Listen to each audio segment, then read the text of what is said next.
The main thing that sets the Fantastic Four apart from other superheroes or groups of superheroes is the fact that they are a family. I don't know of any other group that is. And I really enjoyed everything about the Fantastic Four. I loved writing it.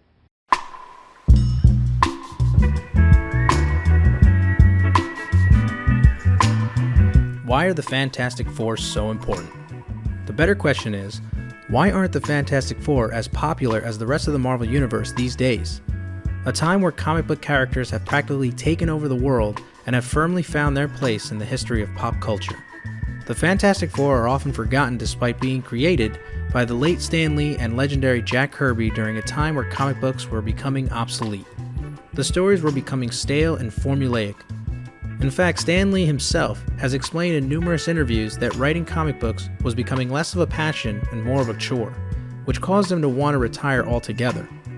However, with one final hurrah and taking a huge risk, Stan and Kirby gave us a brand new way of telling stories within the panels of comic books. They effectively changed the world of comics and gave us new and more creative characters that can exist beyond our world and into the endless abyss of space. But most importantly, characters that felt relatable to the readers in a way that caused a new wave of popularity. One in which rejuvenated the industry and laid a new foundation for up-and-coming writers to explore. Oh, everyone! Ben, what are you doing to them? Me? Nothing. Although I should've. I don't believe my baby blues. Stand behind me. What? The lady's with me, Mr. Green Jeans.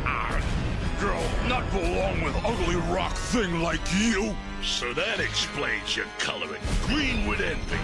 Well, Pally, I don't envy what's gonna happen to you.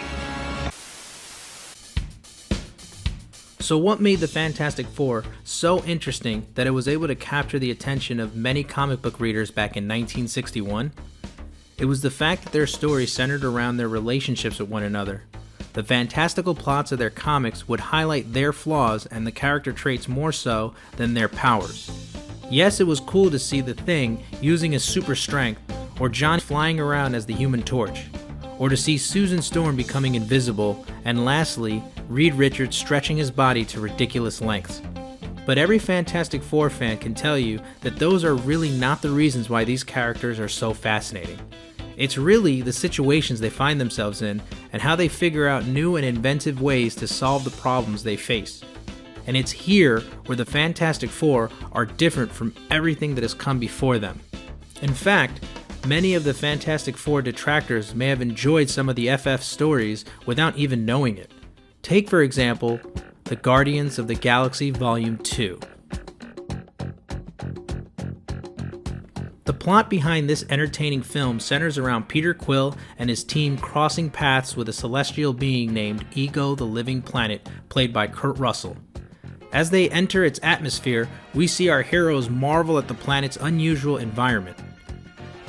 Now, I'm sure you're all aware that this film is an adaptation of a comic book, but what you might not have known is that it didn't come from Guardians of the Galaxy. Instead, it bears a striking resemblance to the Fantastic Four issue number 234. In it, we see the team in their spaceship approaching an unknown object believed to be a vessel carrying Galactus, but the team soon discovers it's actually Ego the Living Planet. As they realize this, Ego informs them that he has arrived to destroy their planet Earth. As they descend into the atmosphere of this larger-than-life being, they are shocked to find that the planet's environment can alter its terrain instantly. Moving further into the story, the only way for the team to destroy Ego is by planting an explosive device deep within the planet's core where the brain resides. Finally, it's Ben Grimm who assumes the responsibility of taking the bomb down to the core, and once it's detonated, he floats through the crumbling remains. Ben's still inside! We've got to reach Reed and stop it! I'm trying! Those blasts aren't helping! Here's the wind-up and the pitch.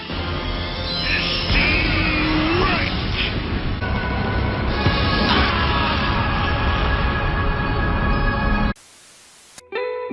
That was just one example of the Fantastic Four's influence over the MCU, but after digging deeper into the Fantastic Four's comics, I've discovered that their influence affects a broader form of pop culture.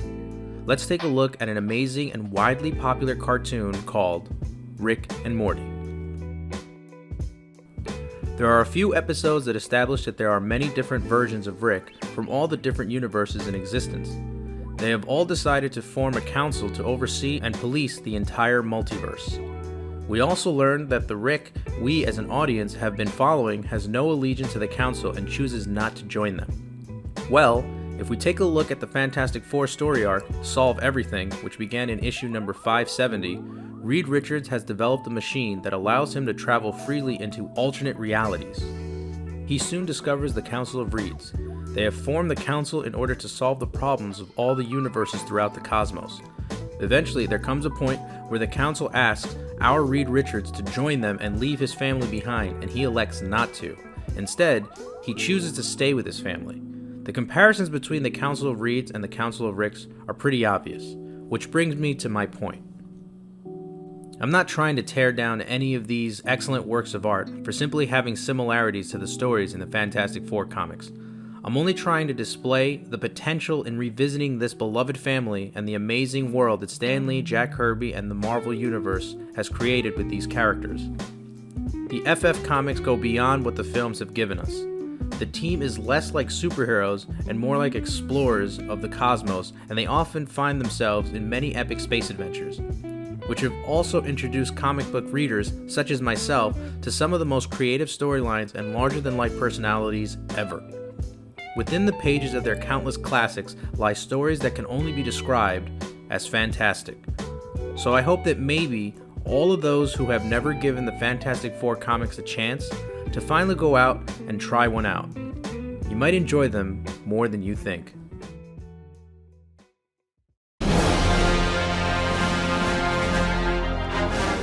Hey guys, it's me, Brian, and I've recently revisited some of the Fantastic Four comics and almost forgot how awesome they were. In case any of you were considering checking out their stories, here's a list of some of the best they have to offer. Thank you all for watching, and if you like what you saw, don't forget to leave a like and subscribe. See you all next time on Tribute This.